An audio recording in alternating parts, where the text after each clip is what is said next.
Hi friends, welcome back to my channel.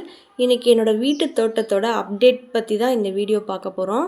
எங்கள் வீட்டு தோட்டத்துக்காக நான் என்னென்ன விதை வாங்கியிருக்கேன், எந்த மாதிரி ஒவ்வொரு செடிகளையும் விதை போட்டு நான் பராமரிச்சுட்டு வரேன் அப்படிங்கிறது தான் இந்த வீடியோவில் ஃபுல்லாக நம்ம பார்க்க போகிறோம்.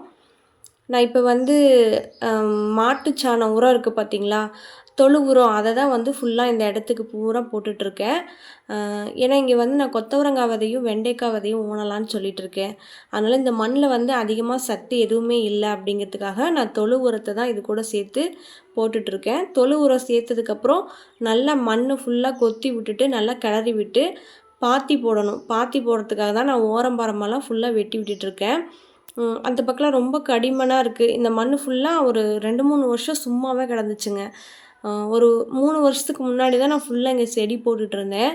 இது மதர் மண் அப்படிங்கிறங்காட்டி எந்த செடியுமே அதிகமாக வரல. ஒரு 2 டைம் சூப்பராக வந்துச்சு. அதுக்கப்புறமேட்டு எந்த செடியும் அவ்வளோக்கா வரல. நான் அப்போவே இந்த தொழு உரம் இதெல்லாம் யூஸ் பண்ணியிருந்தேன்னா இங்கெல்லாம் நல்லா செடி வந்துட்டு இருந்திருக்கும். அப்போ எனக்கு எந்த ஐடியாவும் இல்லை. அதுக்கப்புறம் நான் செடி போடாமல் ஃபுல்லாக இந்த இடத்த 3 வருஷமாக அப்படியே விட்டுட்டேன். இதில் ஃபுல்லாக கோரப்பில்லு தான் முளைச்சி கிடந்துச்சு. ஃபுல்லாக அதையெல்லாம் ரிமூவ் பண்ணிவிட்டு இப்போ மறுபடியும் நான் தொழு உரம்லாம் போட ஆரம்பிச்சிருக்கேன். போட்டுட்டு அதுக்கப்புறம் விதை ஊனி பார்க்கலாம் எப்படி வருது அப்படிங்கிறதுக்காக தான் நான் இந்த இடத்த ஃபுல்லாக ரெடி பண்ணிகிட்ருக்கேன். இதில் 8 கால் வந்தது. 8 பாத்தி போட்டிருந்தேன். 4ல் கொத்தவரங்காய் விதையும் 4 இதில் வெண்டைக்காய் விதையும் ஊனலாம் அப்படிங்கிறதுக்காக தான் நான் ஃபுல்லாக ரெடி பண்ணிட்டேன். இப்போ நான் என்னென்ன விதை வாங்கிட்டு வந்திருக்கேன்னு பார்க்கலாம் வாங்க. நான் பாவக்காய், பீர்க்கங்காய் வாங்கியிருக்கேன், புடலங்காய் வாங்கியிருக்கேன், சொரக்காய், கருப்பு நாட்டு சுரக்காய் வாங்கியிருக்கேன், செடி அவரை வாங்கியிருக்கேன். ஏன்னா கொடி அவரையாக இருந்தால் ரொம்ப புதர் மாதிரி வரும் அப்படிங்கிறதுக்காக இந்த செடி அவரை குட்டியாக மல்லிகைப்பூ செடி அளவுக்கு தான் வரும்னு வச்சுக்கோங்களேன், ரொம்ப பெருசாகாது. அதனால் செடி அவரை, அரைக்கீரை, முளைக்கீரை, வெண்டைக்காய் விதை, செங்கீரை வாங்கியிருக்கேன். நான் செங்கீரை தான் ரொம்ப பார்க்கவும் அவ்வளோ அழகாக இருக்கும். போட்டு பார்த்ததுக்கப்புறம் எனக்கே ரொம்ப பிடிச்சிருந்தது. அந்த டப்பா ஃபுல்லாக நல்லா வந்திருந்தது செங்கீரை. இது நான் வீட்டிலேயே எடுத்து வச்ச மிளகு தக்காளி கீரை விதை தான். நான் ஏற்கனவே போன வீடியோவில் போட்டிருப்பேன். இந்த ட்ரம்மில் இருக்க மண்ணெல்லாம் நான் எப்படி ரெடி பண்ணேன், தொழு உரம், அதுக்கப்புறமேட்டு இந்த இலத்தலை, காஞ்ச இலத்தலைகள், அப்புறம் மண், இதெல்லாம் எந்த அளவுக்கு நான் சேர்த்துருக்கேன் அப்படின்னு சொல்லி ஏற்கனவே போட்ட வீடியோவில் நான் உங்களுக்கு போட்டிருப்பேன். இது செடி அவரையோட விதைன்னு வச்சுக்கோங்களேன். ஒரு 25 ரூபா பாக்கெட்டில் ஒரு 15 விதைக்குள்ளே தான் வரும்னு நினைக்கிறேன். அந்தளவுக்கு தான் இருந்தது. இந்த ட்ரம்மில் இருக்க மண்ணெல்லாம் நான் ஒரு 20-25 நாளைக்கு முன்னாடியே ரெடி பண்ணி வச்சுட்டேன். இன்றைக்கி ஆடி 1 அப்படிங்கிறங்காட்டி ஆடி 1ஆம் தேதி ஊனலாம் அப்படிங்கிறதுக்காக நான் ஊனிகிட்ருக்கேன். ஒவ்வொரு ட்ரம்லேயும் 4 விதை 3 விதை அந்தளவுக்கு தான் நான் போட்டேன். இந்த 2லேயுமே நான் செடி அவரை தான் போட்டிருக்கேன். ஒவ்வொரு ட்ரம்லேயும் 2 விதை போட்டோம்னா கரெக்டாக இருக்கும். 2 விதை முளைச்சிதுன்னா கரெக்டாக இருக்கும். 3 செடி இருந்துச்சுன்னா ரொம்ப இடம் பத்தாது. 2 செடிக்கு இது கொஞ்சம் கரெக்டாக இருக்கும். நம்ம 20 நாளைக்கு முன்னாடியே போட்டு வச்சங்காட்டி மண் அவ்வளோ புதுன்னு இருந்துச்சு. நான் ஒரு 2 நாளைக்கு ஒருக்கா தண்ணி விட்டு இந்த மாதிரி கிளறிக்கிட்டே இருப்பேன். 20 நாளும் நான் அப்படி தான் பண்ணிகிட்டு இருந்தேன். அதனால் மண் நல்லா சாஃப்டாக ஆகிடுச்சு. அந்த உரம்லாம் கொஞ்சம் மண்ணோடு சேர்த்து நல்லா இத்து போயிருந்தது. நான் போட்ட தலை உரம் இது எல்லாமே. இப்போ பாவக்காய் விதை, பொல்லங்காய், அடுத்து சொரக்காய், இதெல்லாம் நவ்வாழை விதை போடலாம். 2 முளைச்சதுனா கூட போதும் அப்படிங்கிற இதில் தான் நான் போட்டேன். இந்த விதையெல்லாம் எந்த அளவுக்கு முளைக்கும் அப்படின்னு எனக்கும் தெரியல. அதனால் ஒவ்வொன்றிலையும் நவ்வாழை விதை ஊனி விடலாம் அப்படின்னு சொல்லி தான் நான் ஊனிகிட்டு இருந்தேன்.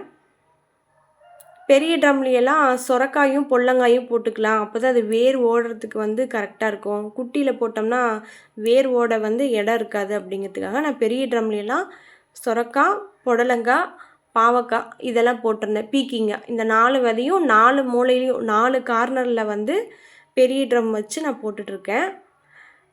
இதெல்லாம் எப்படி வருது, எப்படி காய்க்குது அப்படின்னு சொல்லி நீ வர ஒவ்வொரு வீடியோலையும் நான் உங்களோட ஷேர் பண்ணுறேன்.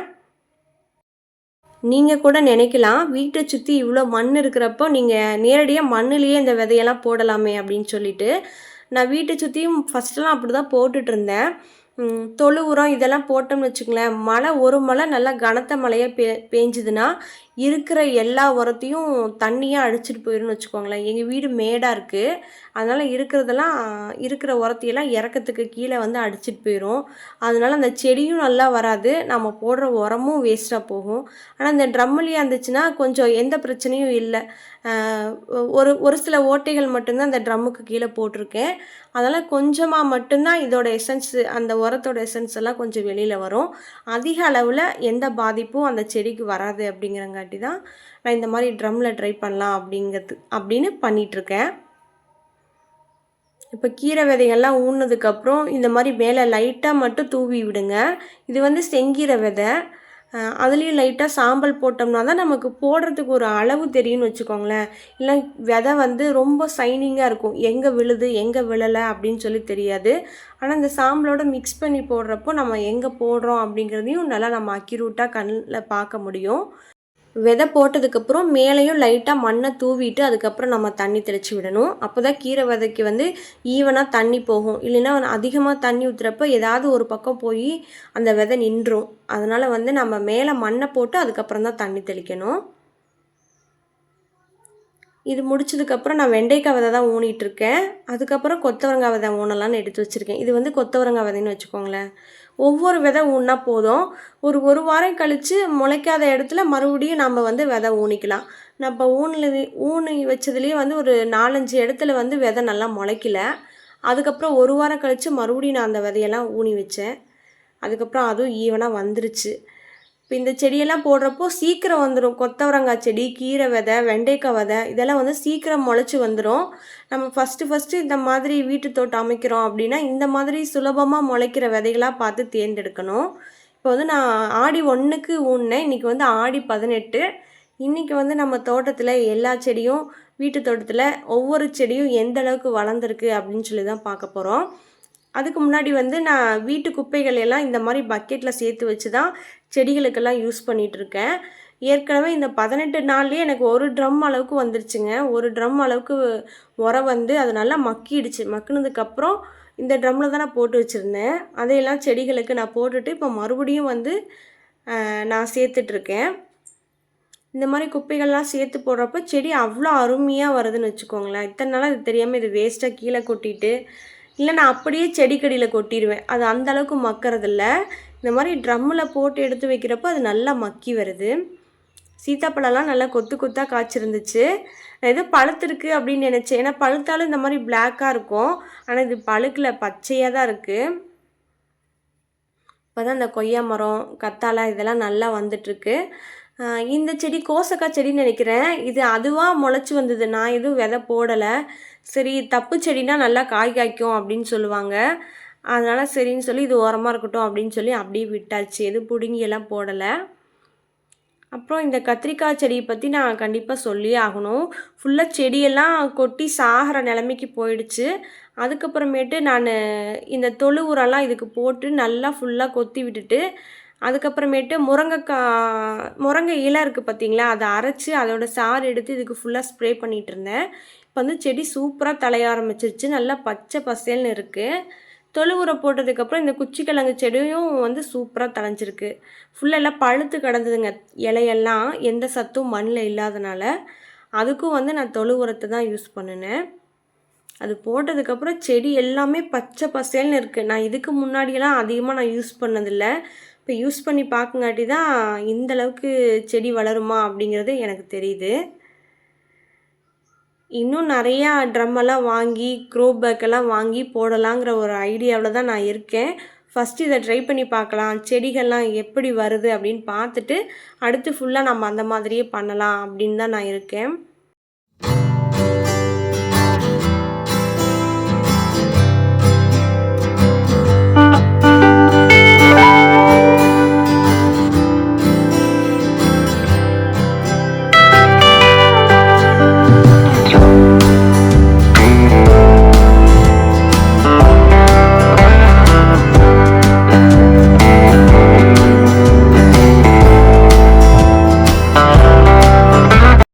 கேனில் போட்ட விதைகள் ஏதாவது முளைக்கலைன்னா இதுலேருந்து எடுத்து வச்சுக்கலாம் அப்படிங்கிறதுக்காக இதுலேயும் தனியாக நான் போட்டு வச்சுருக்கேன். இது வந்து வெந்தயக்கீரை. வெந்தயக்கீரை வந்து சூப்பராக வளர்ந்துருக்கு. 18 நாள் ஆயிருக்குன்னு வச்சுக்கோங்களேன் இந்த வெந்தயக்கீரை. இப்போ தான் 2 இலை மேலே வந்திருக்குன்னு வச்சுக்கோங்களேன். பெரிய இலையாக வந்திருக்கு. சூப்பராக தழைஞ்சிருந்துச்சு.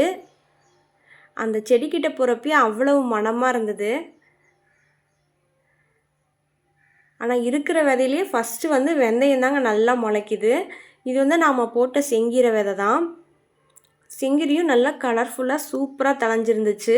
இதில் ஒரு 4 செடியை வந்து மண்ணில் பிடுங்கி வைக்கணும். ஏன்னா ஒரு 2-3 டைம் வந்து அறுத்தறுத்து நம்ம சமைக்கலாம். மிச்ச செடியெல்லாம் வேரோட கூட பிடுங்கிக்கலாம். ஒரு 4 டைம் வந்து நம்ம கட் பண்ணி சமைக்கலாம். எந்த அளவுக்கு தழைஞ்சு வருது அதை ட்ரை பண்ணி பார்க்கலாம் அப்படிங்கிறதுக்காக ஒரு 4 செடி மட்டும் பிடுங்கி வைக்கலான்னு ஒரு ஐடியாவில் இருக்கேன். அதுக்கப்புறம் அரைக்கீரை, முளைக்கீரை இந்த 2 போட்டிருக்கேன். மொத்தமாக 4 கீரை விதைகள் தான் நான் யூஸ் பண்ணியிருக்கேன். இது வந்து அரைக்கீரை செடி. நான் கொஞ்சம் விதை கம்மியாக போட்டுட்டு நாட்டிருக்கு. ரொம்ப புழக்கமாக இருக்குது. இது வந்து முளைக்கீரை. இது ஓரளவுக்கு நல்லா தழைஞ்சிருந்தது. நான் போட்ட விதைகள்லாம் ஓரளவுக்கு நல்லா முளைச்சி வந்திருந்தது. அடுத்த டைம் போடுறப்போ விதை கொஞ்சம் கூட சேர்த்து போடணும்னு நினைக்கிறேன். கொஞ்சம் புழக்கமாக தான் இருக்குது ட்ரம்மில்.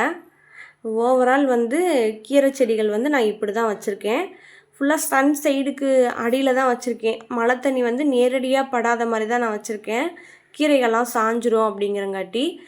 ட்ரம்மில் போட்ட விதைகள்லாம் ஒரு சில விதைகள் வந்து முளைக்கவே இல்லைங்க. சொரக்காய் விதை, பொல்லங்காய் விதை இதெல்லாம் முளைச்சிருந்தது. சொரக்காய் வந்து நான் போட்டிருந்த 4 விதையும் சூப்பராக வந்திருந்தது. பாருங்கள் எந்த அளவுக்கு நல்லா தழைஞ்சிருக்குன்னு. 18 நாள் ஆயிருக்கு இந்த விதை போட்டு. இந்தளவுக்கு 18 நாளில் கொஞ்சமாக தான் எனக்கு வளர்ந்த மாதிரி தோணுச்சு. இதுதான் நான் முருங்கை இலையிலேருந்து எடுத்த சாறு வந்து வச்சுருக்கேன். இதை தான் எல்லா செடிகளுக்கும் நான் ஸ்ப்ரே பண்ணி விடுவேன். 1 லிட்டர் தண்ணிக்கு 1 மூடி அளவுக்கு சேர்த்து தான் ஸ்ப்ரே பண்ணி விடுவேன். தினமுமே காலையில் நான் எல்லா செடிக்கும் நான் பண்ணிடுவேன்னு வச்சுக்கோங்களேன். செடி அந்தளவுக்கு நல்லா தழையுது. இதை சேர்த்து தண்ணி விடுறப்போ நல்லா தழைஞ்சு வருது. இது வந்து கத்திரி செடி. வெறும் குச்சி மட்டும்தான் இருந்தது. இதுக்கு உரப்போடங்காட்டி நல்லா தழைஞ்சிருச்சு. இதுக்கிட்டேயே வந்து நான் கொஞ்சம் கத்திரி விதையும் தூவி விட்டுருந்தேன். அது அப்படியே கொத்தாக ஒரே இடத்துல முளைச்சிருக்கு.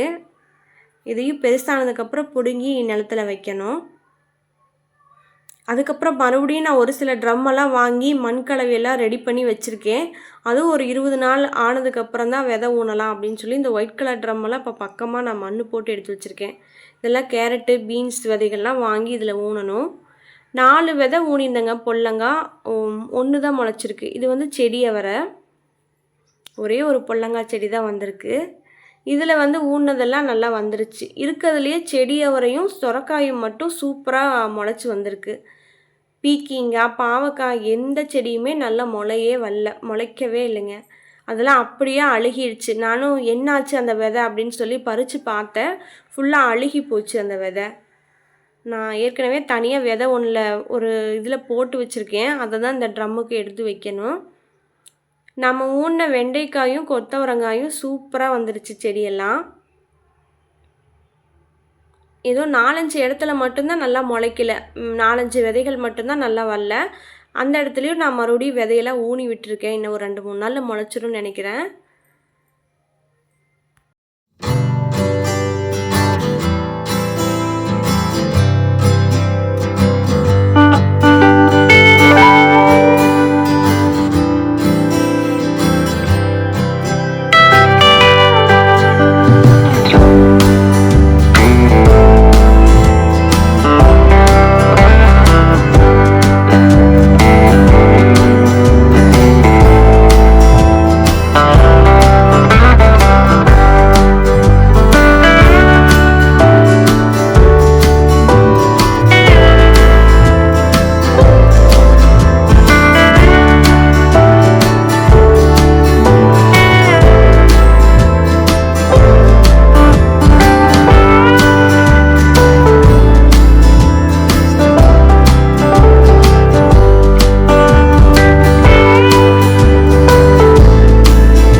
இந்த ட்ரம்மில் வச்சுருக்க செடிக்கெல்லாம் அதிகமாக வெயில் வரக்கூடாது அப்படிங்கிறதுக்காக தான் லைட்டாக பந்தல் போட்ட மாதிரி மேலே போட்டிருக்கேன்.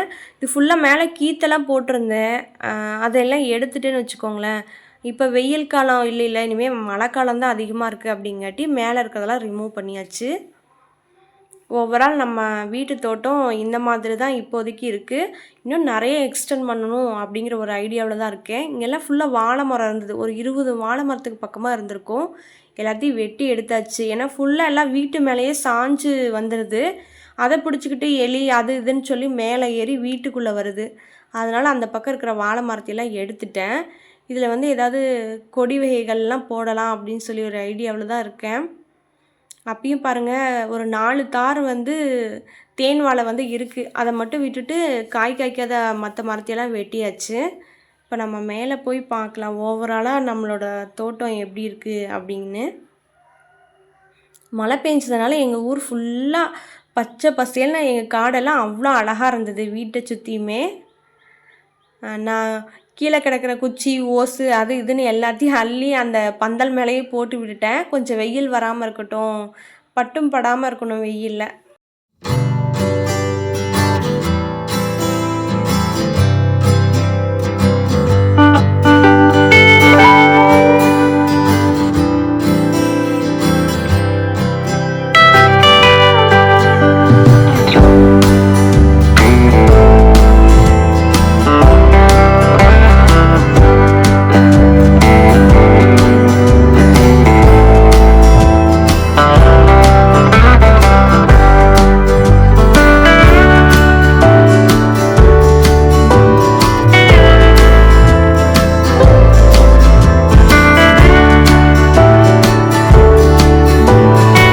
என்னோட இந்த வீடியோ பிடிச்சிருந்தா என்னோடய சேனலை மறக்காமல் சப்ஸ்கிரைப் பண்ணிக்கோங்க. அப்போ தான் நான் போடுற வீடியோ உடனுக்குடனே உங்களுக்கு வந்து சேரும்.